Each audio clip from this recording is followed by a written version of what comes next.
Hello and welcome to your application test number 2. This one will be more difficult than the last as I will not be walking you through as many things, but I will still show you the solution at the end.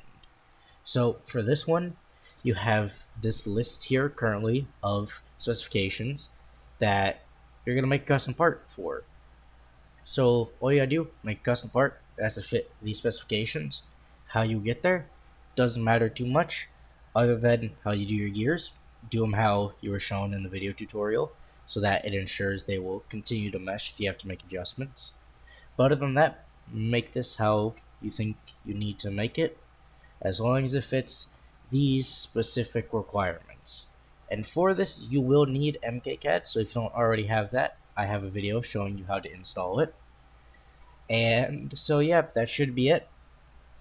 But make sure you only use these specified parts, which it tells you here.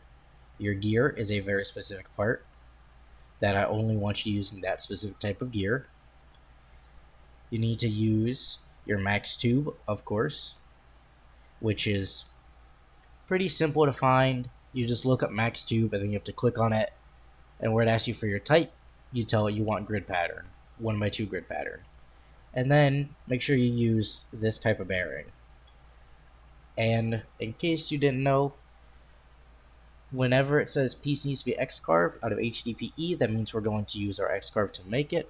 And so you have some specification you have to meet for that, which is bolt holes need to be 1/8 of an inch. And because it's made out of HDPE, you need to extrude the piece by 1/2 an inch. Other than that, make this how you see fit, but try your best to fit it in one sketch.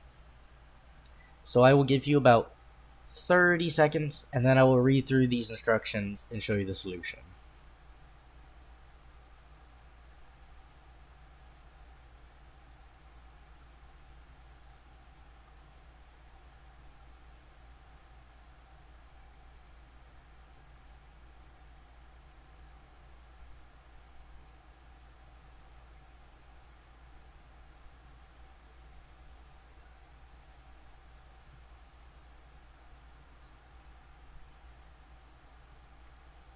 So it's been about 30 seconds, so let's go through these instructions.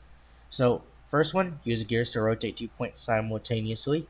So basically all that was saying is just in your sketch, you just need to have 2 points, which for me is going to be circles, and you just need to make sure that they are spaced 3 inches apart. You just need to make sure these center points would be spaced 3 inches apart. Simple as that. And then when you put all your gears on there, you got to make sure they spin in opposite directions, but that's for later when we put the whole thing together. Then you only use this type of gear, which is found in MKCAD.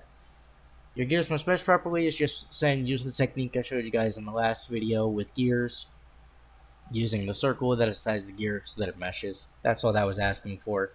Gear ratio of 1:1, mostly for assemblies, but again, because you have the same gear, it should be a gear ratio of 1:1. Just make sure you don't get confused.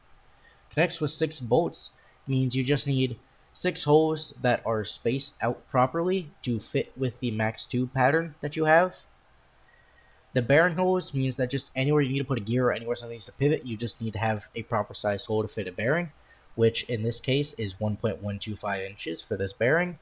And then as I explained earlier, because the piece is being X-carved, you need to make sure you extrude by 1/2 an inch, and your bolt holes need to be 1/8 of an inch. So now let's look at how I did this. So this is how I went about doing it, is I made it this way. I have my 6 bolt holes spaced out properly, and then I have my 4 bearing holes that are spaced properly. And I'm not going to show you guys my sketch because, still want you guys to try and figure this out. So even if you're watching this without having done it yourself, here you go. You can try to make this. But this is somewhat what your part should look like. There might be a couple variations on it, but these are the general elements you need to have. You don't need around your corners. I just prefer to do that. And so yeah, that's all for this application test. Hope you had fun. Hope it gave you a bit of a challenge. And I hope you succeeded and learned something from this. Goodbye.